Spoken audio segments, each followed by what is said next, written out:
ગત રોજ સુરત મારા સાથી મિત્ર વિજય વસાવાના નાનાબેન હિનાબેનનું લગ્ન હતું.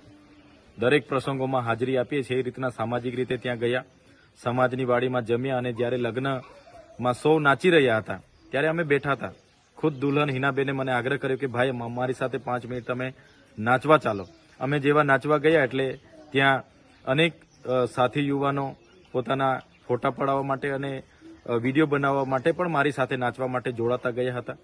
અને એમાં એક વ્યક્તિ અમારી સાથે જોડાયો અને બીજા દિવસે સમાચારના માધ્યમથી જાણવા મળ્યું કે આ વ્યક્તિ કામરેજ વિસ્તારના મોટા બુટલેગર છે. ત્યારે એ વ્યક્તિ સાથે મારો કોઈ પરિચય નથી, અગાઉ અમે મળ્યા પણ નથી અને લગ્નમાં અજાણતામાં આ મારી સાથે નાચણું કરવા આવ્યા. એ હું પણ અજાણતામાં એ મારી ભૂલ થઈ છે. ત્યારે આ મારો ખુલાસો હું કરું છું કે દારૂના વ્યવસાય સાથે જોડાયેલા કોઈ પણ વ્યક્તિનું હું સમર્થન કરતો નથી.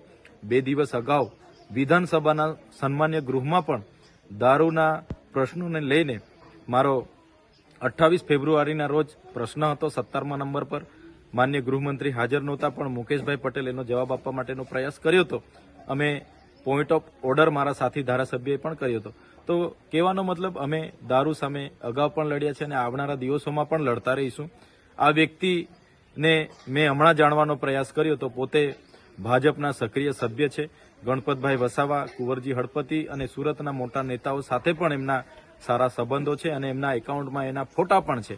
ત્યારે એ જ વાત હું કહેવા માંગુ છું કે જે પણ હોય અમે ખુલીને બોલવાવાળા લોકો છે, પણ આ અજાણતામાં ભૂલ થઈ છે જે મીડિયા સમક્ષ સૌને હું ધ્યાન દોરવા માંગુ છું.